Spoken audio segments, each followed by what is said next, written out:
Gary, 2-0 win here against Stevenage in an early kick-off today. What are your thoughts on that result?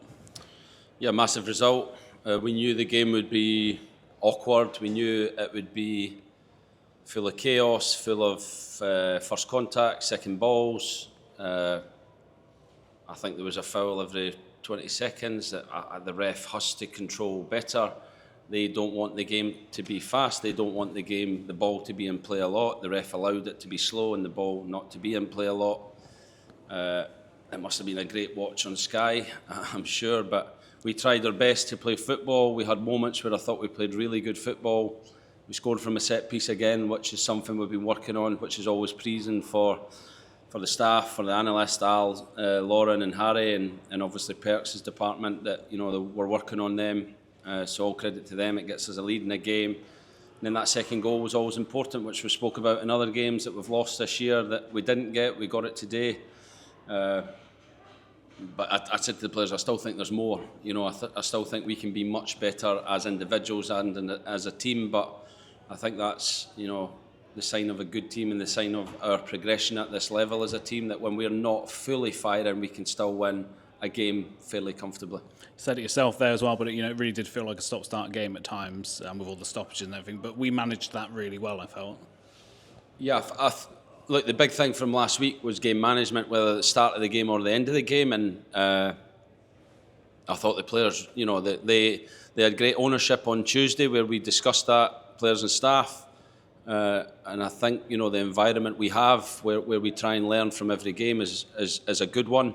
But the players really drove their own standards this week, and they're learning from last week, and I thought they took that into the game. So that was a massive plus point from the disappointment of last week. But I think our possession game, the way we attack the box, there's still areas of our game that we can improve, which, where we are in the league after winning at home, for me is a brilliant place to be. And I said to the players, I will continually push them, I will continually drive them to be better, because I believe they can be that.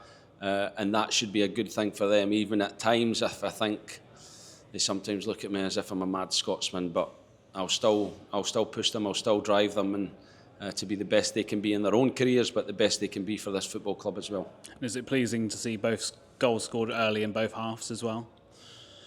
Yeah, I thought we started the game really well on the front foot. We played in the right areas, we showed personality when we needed to, we created a lot of set pieces. The first one was a brilliant a special teams free kick, corner where we got Sweens in. We were trying to get a goal for him on his birthday or round about his birthday, and still couldn't manage. It's been 2.5 years now, I think. But it was worked brilliantly, and that's, again, credit to the analysts, credit to the players for taking that information. But then we had 4 or 5 corners in that period, and the momentum of those corners, the quality of those corners told. And in second half, after giving the players some clarity on what was needed to win the game, I thought they went out. And that first 20 minutes of the second half, we were much better. It was probably our best spell in the game, and the second goal effectively killed the game off. Ed Francis and Kamari Dor have both recently shown their class from dead ball situations, but for them both to pop up in the box at the right place at the right time to score must be pleasing too.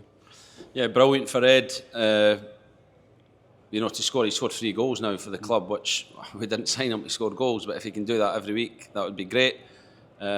And he's made a big jump in terms of levels, and I still think there's more from him. I think he's been good, but once he gets to the speed of this level, and once he shows his real personality and quality that he has, I think he can be a top player. And Cammy similar, he's a young player with a huge future in my opinion, but we need to see more moments in the game. We've seen probably 4 or 5 moments where his quality is superb, but I want to keep pushing him. I want to see more of that. But again, for him to make the jump he has, to come into League One, he scored 2 goals in 3 starts, I think it is now, which, a brilliant output from them. But we'll keep driving them, keep pushing them to be better.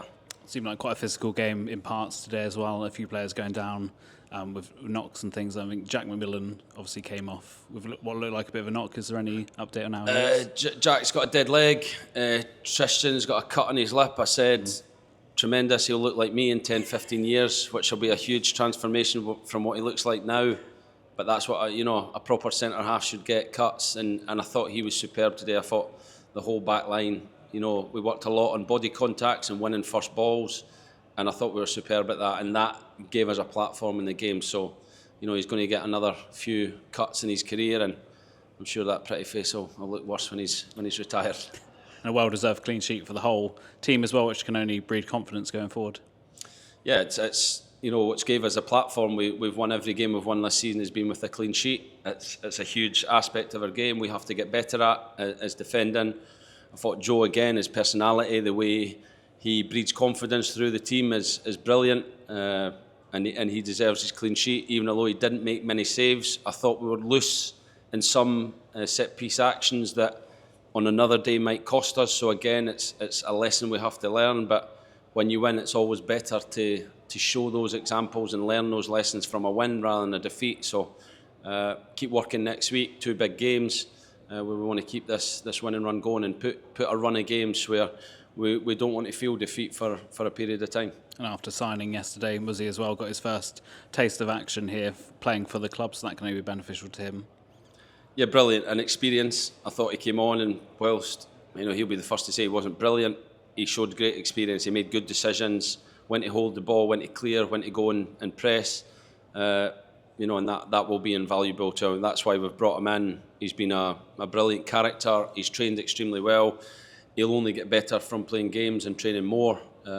So yeah, the whole squad is looking a bit healthier. We have to recover, and we have to pick a team ready to beat Spurs under 21s on Tuesday. And Reece Cole and Caleb Watts were missing from the team today as well. Is there any update on how they are? Reece had fluid drained out his thigh on Wednesday. We considered throwing him on the bench, but we felt it'd be better for him to have a period of time training and kind of get over all these niggly injuries. He's been playing with injuries pretty much every game this season.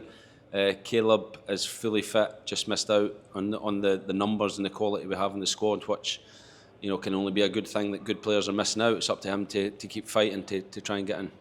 Fantastic crowd here today and a great atmosphere as well. Numbers down on what we'd probably expect, but that was kind of expected due to the kick-off time and the changes that have to be made for Sky Sports as well. Yeah, look, the people that come here and the numbers that we get home and away is exceptional. I think Sky, I've made it difficult for people to come to the live football, and that for me is the beauty of football, not to sit in your house and watch it on the telly. The beauty of football comes from being there and experiencing the event, experiencing the feeling of a goal, experiencing the noise of the big bank, taking your kids to the game for the first time and experiencing that energy that comes from a live crowd. And unfortunately, Sky keep throwing money that EFL clubs, Premier League clubs keep taking, and at what cost come the end of the season. So disappointing that the numbers weren't here today, but everyone that did come, I'm sure, had a brilliant experience and enjoyed this stadium, and hopefully the next time we have a Sky game we can get even more and they can get off their couch and watch it here live. And finally, attention's turned to that Spurs under-21s game in the Bristol Street Motors Trophy on Tuesday. Should we expect a similar kind of team to what we had in the first round of that competition? Yeah, we'll look at it. Every player is different. Every player's at different stages. Some need rest, some need to play. What I do know is we'll pick a team that is capable of winning, and I also know that Spurs are a very good team. I went, me and Perks made the journey to the Bristol Rovers game because we wanted to take this competition seriously, and I think we have to take Spurs seriously. I think they're a very good team. They have great rotations. The way they build is really difficult, so we have to be bang at it if we want to get a result on Tuesday. We'll recover and like I said, pick a team ready to win again and keep this momentum going. Thank you, Gary. Thank you.